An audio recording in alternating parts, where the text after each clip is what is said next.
আপনি তো বেসরকারি খাতের প্রতিনিধিত্ব করছেন এবং বিশেষ করে যদি বলি যে এসএমই খাতের উদ্যোক্তারা আপনার যে সংগঠন তার আন্ডারে অনেকেই আছেন।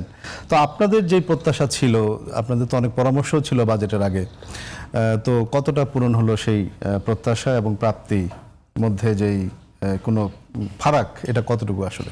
আশার কথা হচ্ছে অর্থমন্ত্রী মহোদয় কয়েকবার বসা হয়েছিল ওনার সঙ্গে, তো উনি আশ্বাস দিয়েছেন যে ভ্যাট বাড়বে না, ট্যাক্স বাড়বে না, সেটা হয়েছে। কিন্তু পাশাপাশি ওই যে আমরা বারবার বলেছি এনবিআর কিছু আলাদা কিছু সাপ্লিমেন্ট ট্যাক্স আছে, উৎসে কর আছে, মানে টিডিএস যেটা আমরা বলি, এই ধরনের ফাঁক ফোকর দিয়ে প্রান্তিক জনগোষ্ঠীকে একটা হয়রানি অলওয়েজ করা হয়।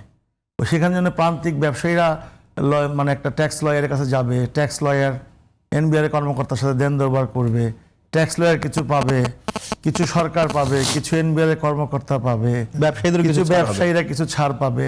আলটিমেটলি কিন্তু সরকার রাজস্ব পাচ্ছে না ওইভাবে। অ্যাজ এ আমি ছোট উদ্যোক্তা হিসাবে আমার যে অভিজ্ঞতা, ভাগ বাটোয়ারা করে পাচ্ছে, কিন্তু মানে খুব একটা বড় সেখান থেকে স্পেসিফিক আমরা এখন পর্যন্ত বাজেটে কিছু পাই নাই। আমরা বলেছি যে উৎসে করটা আমাদের মতো ছোট ছোট ব্যবসায়ীদের ক্ষেত্রে দেওয়া সম্ভব না, কারণ আমরা কাঁচামাল কিনি, আমাদের অ্যাকাউন্ট রাখাটাই একটা ডিফিকাল্ট, এবং আমাদের কোনো কারণে যদি ছোটোখাটো ব্যবসা লিমিটেডও হয়, সেই ক্ষেত্রে আমাকে অডিট রিপোর্ট করতে বছরে একটা অডিট রিপোর্টের জন্য 50,000 টাকা মিনিমাম ফি দিতে হবে। আমি অ্যাকাউন্টেন্ট রাখতে পারবো না, আমি চার্টার্ড অ্যাকাউন্টের কাছে যাইতে পারবো না। তো এই যে ইন্ডাস্ট্রিয়ালাইজেশন যেভাবে একটা ফরম্যাট, সেই ফরম্যাটে আমাকে ঢুকাই দেয়া, এটা সুবিধা হচ্ছে যে মাঠ পর্যায় থেকে যেভাবে ইচ্ছে সেইভাবে কর্মকর্তারা তাদের সোজা কথা পকেট ভারী করবে।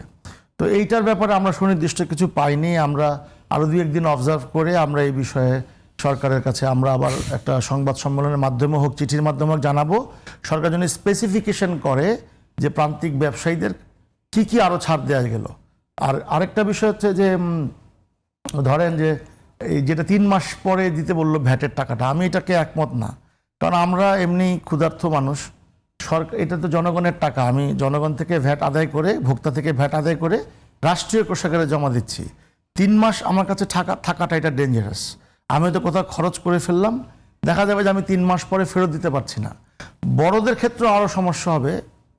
বড়রা ওই টাকাটা দেখা যায় কোথাও বিনিয়োগ করে ফেললো, হিউজ টাকা, দিতে পারলো না, 9-6, এটা কোনো কারণে একটা 9-6 হলো।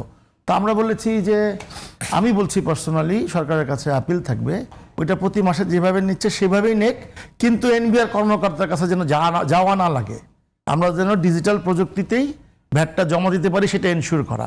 যদিও এখন আইন আছে, কিন্তু আমাকে ঠিকই ভ্যাটের কর্মকর্তার কাছে যাইতে হয়, তার সাথে একটা নেগোশিয়েট করতে হয়, সে অ্যাপ্রুভ করলে দেন আমি জমা দিতে পারবো। তো এইটা প্রান্তিক ব্যবসায়ী থেকে শুরু করে বড় সবাই এইটাতে আছে। এখন আরেকটা বিষয় হচ্ছে যে স্যার বলেছেন যে উচ্চাকাঙ্ক্ষা থাকা ভালো, আমিও উচ্চাকাঙ্ক্ষা থাকা ভালো, কিন্তু এখন ভয় হচ্ছে এই যে 6,95,000 কোটি বা 7 লাখ যাই বলেন যে রাজস্ব আদায়ের যে লক্ষ্যমাত্রা, এমনি আমরা পিছিয়ে আছি এই অর্থ বছরে।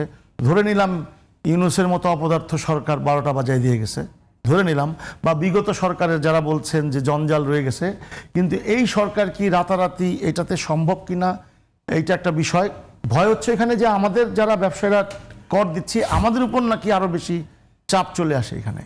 অলরেডি একটু আগে আমার এক ব্যবসায়ী নেতা আমাকে বলছিল যে তার কাছে চিঠি আসছে 2008 না 2009 সালে তাকে চিঠি পাঠিয়েছিল একটা ট্যাক্স নির্ধারণ করে, সেই চিঠিটা সে পায় নাই। সেই চিঠিতে যে ট্যাক্স নির্ধারণ করা হয়েছে সেটা জমা দেওয়ার জন্য এরকম সবাইকে ঢালাওভাবে চিঠি দেওয়া হচ্ছে।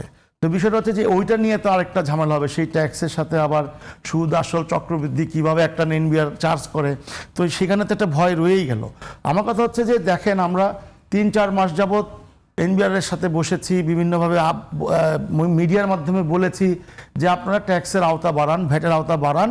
এখন পর্যন্ত আমাদের হিসাবে একটা বৃহৎ অংশ ভ্যাটের, বৃহৎ না, ম্যাক্সিমামই ভ্যাট ট্যাক্সের আওতার বাইরে। আপনারা গ্রাম থেকে শুরু করে জেলা শহরগুলো, উপজেলা শহরগুলো থেকে আপনারা ওইখানে অভিযান চালান, ওইখানে আপনারা সবাইকে ভ্যাট ট্যাক্সের আওতায় নিয়ে আসেন।